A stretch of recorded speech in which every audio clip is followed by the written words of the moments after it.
Welcome back, let's get started. Story number 1.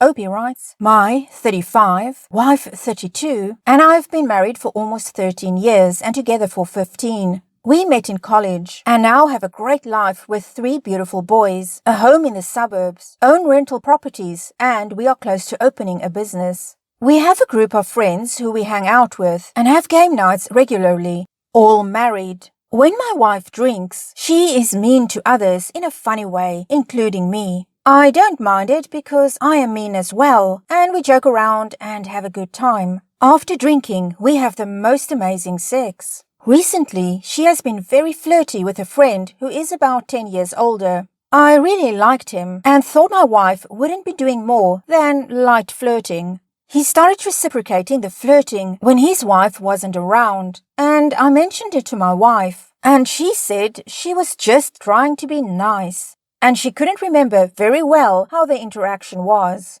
Last month, I lost my job, and his sister came to visit for a long time. I normally can handle her sister and 5 kids, but getting fired around the holidays and having so many kids around really took a toll on our marriage. We fought so much and were miserable. Intimacy dropped, and my wife would barely touch me and kiss me. Sex was vanilla missionary, and she acted like it was more like a chore. Anyways, going back to the main story, we were on a game night a month ago, and I got mad she was flirty with my friend, while with me she had no intentions to initiate anything. I spoke with her and got mad at her, and we cried and she promised she would be better at setting boundaries even when drunk. Sex life changed. We started being affectionate again, and I thought things were going back to normal. Then a few weeks passed, and we had another game night at our house. My friend's wife was there, and everything seemed normal, until I noticed my wife, drunk at this point, was smiling at my friend. I moved my chair back a little and noticed both their feet scooted back rapidly, as if they were touching and didn't want me to see it. I pulled my phone and started recording under the table secretly, then went to the bathroom after a while to see the video. And what I saw really disgusted me. My wife and this guy were playing footsie. Their toes were intertwined for a bit. She also rubbed his shins up and down in a very seductive way. I had my wife come to our bedroom, where I confronted her, and she cried. I went out and told everyone that we had to call it a night. I showed her the video, and she was crying. I was crying. It was an awful night. After a while of crying and hugging, we were both still a bit tipsy, and we had sex. Not my proudest moment. She kept crying and saying she is drunk, and she didn't mean anything.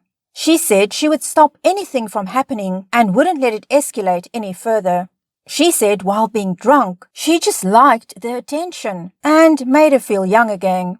It really broke me to see her crying, and I told her I forgave her and we could move on. At the time, I felt like I was ready to move on. But the next day it hit me harder, and we had another talk, and she said she felt horribly bad for what she did and how she made me feel. I texted this guy and sent him the video and told him that it was not okay to flirt with your friend's wife like that, and that I don't want to continue a friendship with him, and I'm ready to cut him out of my life. He apologized and explained that his marriage is really rocky right now and he hasn't had any affection from his wife for months, and that while being drunk, it felt nice to feel some kind of affection and feel wanted. I believe him and know of his marital issues, but it is no excuse to do this. I texted this guy back that I understand his marriage is rocky and he was drunk, but I still don't know if I can continue being friends with someone like this. Should I seek therapy? Should I separate for a bit? Should I cut ties with this guy? I'm so conflicted and don't know what to do. Am I exaggerating for feeling this way? She didn't cheat, but it still hurts as if, especially because it was my friend. And here's Opie's update. Wow, this blew up. Thank you everyone for the comments and suggestions. I need help, therapy, and to wake the F up. I am way too nice, and my people-pleasing BS is affecting my life. I had a chat with my wife. No crying, just words. She is aware of how she made me feel and how much it hurt. She would be livid if I had done this with her friends. She would not take this kindly nor lightly. She would drag me through the ground. We agreed that we can no longer do game nights and drinking until we fix our crap through therapy. We can no longer have this guy around, and we cannot hang out with him. Communication is off limits, and we will not go back on this. This is rough because he is around when we get together with friends and their kids, who happen to be our kids' best friends. I know that down the road we will see him and be in parties where he is around, but until we fix our crap and work on ourselves, we cannot have that. His wife is leaving in a month or so to go back to their home country, and he will be remaining here. She keeps saying she will stay there and they will part ways. Their marriage is really rocky, believe me. I have seen it firsthand, and that is not going to last long. It is at a breaking point. The video is not going to persuade her any harder to leave him. He has already cheated in the past, and yet she is still around. I have known my wife for many years, and I know we are both struggling with life and fighting our own battles. Middle age is coming, and we have way too much on our plates with kids, business, work, etc. I have chosen to forgive her, but if anything happens again like this, I am out. One of the comments here made me think I should change my perspective a little. I cherish and respect myself more than I cherish a relationship. Thanks everyone for helping me cope with this. Okay, let's get some comments with replies from Opie. Comment. Can you look through her phone? Don't let her know or give her warning. Make sure to look at recently deleted. Opie replies. I work from home and have access to each other's devices always. She never flinches or acts protective of it. I am certain there is no communication happening. During game nights, it's all chill until alcohol starts coming in. Comment. Dude, your wife is the issue here. Don't shift blame to your friend to absolve your wife. She's the one that made vows to you and broke them. I mean, cut the guy out. He clearly doesn't respect you, but focus on your wife and her side of it. Opie replies. I'm choosing to understand all parties, but still point out the issues and keep the blame where it belongs. My wife is willing to cut ties with these friends, stop drinking indefinitely, and go to marriage therapy. I'm willing to fight for my family. Well, Opie, I agree that you were not exaggerating, because that is how these things start. But what would happen if they were alone together? Would it really stop just there?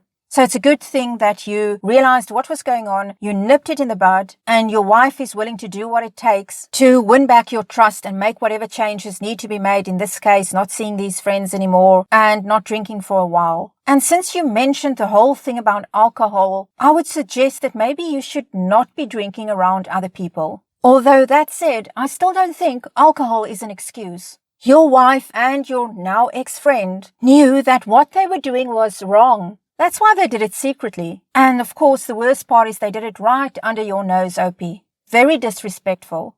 Anyway, Opie, I hope that the two of you go for therapy very, very soon. That you find a job very soon as well, because you said there's a lot of stress factors involved. And that you can start working things out and getting back on track again. On to story number 2. Opie writes, my 33 male, wife, 34 females, ex just died. He left a kid who isn't biologically either of ours. How do I talk to my wife about taking the kid in? So yeah, basically what it says on the title. My wife Cara used to be married to a guy, with which she has one kid, my stepdaughter Charlotte, 9. I've always wanted to be a dad, but I'm unfortunately unable to have kids biologically. So I've been treating Charlotte like my own daughter and showering her with love. After Cara and her ex broke up, he had his son, Levi, 5, with another woman. Levi is not an affair baby. Cara's ex didn't even start seeing Levi's mom until a year after he and Cara got divorced. Last week, Cara's ex passed away in a car wreck.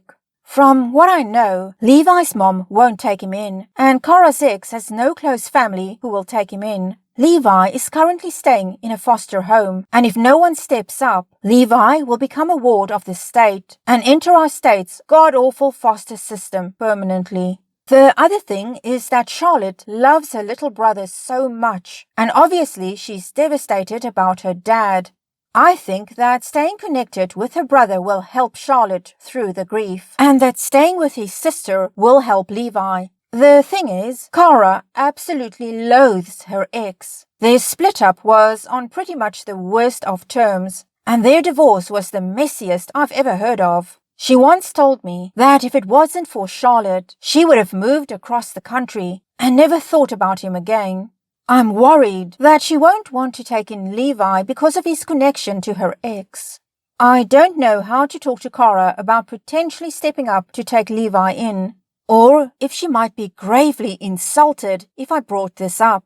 I know that Levi's not technically mine or Cara's problem, but he's an innocent child and Charlotte's little brother, and I would feel guilty if I didn't even try to take him in. Edit. Since a lot of people have been asking, the reason why Levi's mom can't and won't take him is because she lost custody a while ago and has no interest in fighting to get it back. I don't know why she lost custody, but I believe that she's on the sex offender registry for something quite serious. Okay, let's get some comments and then we go to OP's update. Comment. Info needed. Did Cara have much contact with Levi prior to the accident? If she did, that might make it a little easier, but you also need to go with that it's Charlotte's brother. Just think how you will put this, and start by admitting to her that she may or may not like the idea. But there is the possibility that she's trying to figure out how to bring it up to you. So think of it as making it easier to say what she wants. I think you are going to be okay, OP replies. No, she purposely didn't form a relationship with him, so she'd have less attachments to her ex.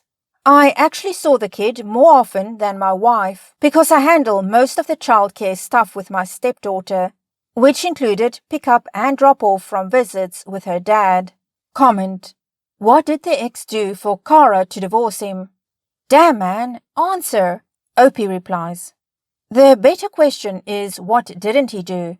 And is a man not allowed to sleep? He cheated, lied, gaslit her, they had screaming matches, and during the divorce, he tried to keep my stepdaughter away from her.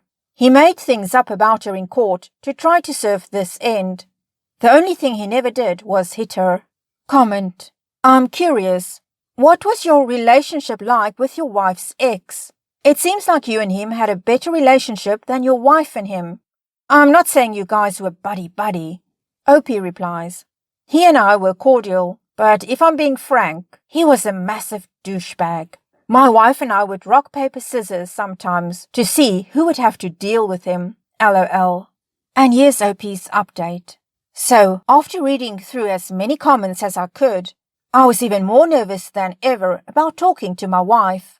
I was also even more convinced that this was a conversation I needed to have sooner rather than later. I also tried to get more information about Levi's situation and why no one could take him from my wife.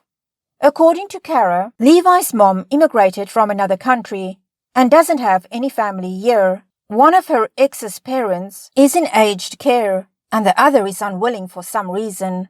As for the rest of his extended family, I don't know, and neither does she, but she did say there is no contact with most of his family, and has been disowned by a fair number of them. Someone may reach out in the future, but it seems unlikely. Last night, Charlotte was over at a friend's house for a sleepover. So Cara and I had dinner alone together. I started by bringing up how lonely I thought Charlotte was, and how glad I was that she was feeling well enough to go over to a friend's house. Cara agreed, and I basically got straight to the point by saying how I thought that she'd feel better if she could spend time with her brother, and asked if she might consider taking on Levi as a kingship foster. Cara looked thoughtful for a minute, before tentatively agreeing. We're going to be taking steps to see about taking him in, and at the very least, setting up visits so that the siblings can see each other. This is a huge weight off my shoulders, knowing that she doesn't resent a little kid for her relationship with his father, and that she was able to have a rational conversation regarding a topic related to her ex. The last time we had a conversation about him, I accidentally used a phrase that her ex used a lot during their fights, and she got triggered by it. She ended storming out and staying at a hotel for the night so that she could calm down. She's a lovely woman. I know it might not seem like that from my post, but she really is. She had a really toxic and borderline abusive relationship which almost resulted in her losing access to her daughter. So I hope that you all don't think of her as a monster, but as a loving wife and mother with some trauma that she's trying her damnedest to work through with the support of her therapist and myself. Let's get 2 comments with replies from Opie.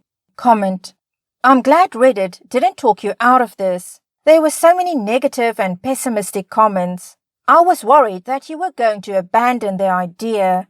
Opie replies: no one short of my wife herself would convince me not to. He's an innocent child who needs someone to love him.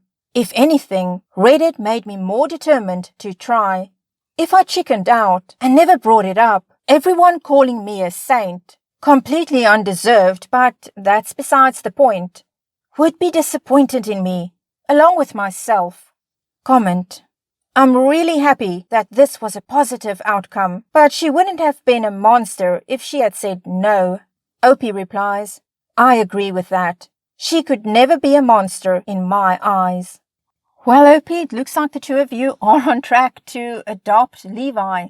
And maybe part of the reason why your wife is more open to the idea is because her ex is no longer alive and she doesn't have to deal with him. So maybe she feels just a bit more calm and not stressed about that. You did mention that she is easily triggered by memories of the past and with her ex-husband. So just about the only thing here, the big thing that I think you need to watch for, is that your wife doesn't start to see, even if just in appearance, that she doesn't start to see her ex in Levi. Because I think then she would need extra therapy just to work through that. I can understand that it will be difficult for her if Levi ends up looking more and more like his father as he gets older, and that it would be very upsetting to her if she sees negative characteristics of her ex in Levi somewhere along the line. Hopefully not, but that is something that you need to discuss in therapy. And if it happens, you need to tackle the issue right away. But good luck to you, Opie, to your wife, to your stepdaughter, and of course to little Levi. Well, that's it for this edition of Wild Drama Stories. Thank you so much if you stayed right until the end. I really appreciate it. If you like this, please give it a thumbs up because it really helps my channel out a lot. Also, leave a comment and consider subscribing. And don't forget to hit the notification bell so that you know when I upload videos again. It was good spending time with you all. Bye.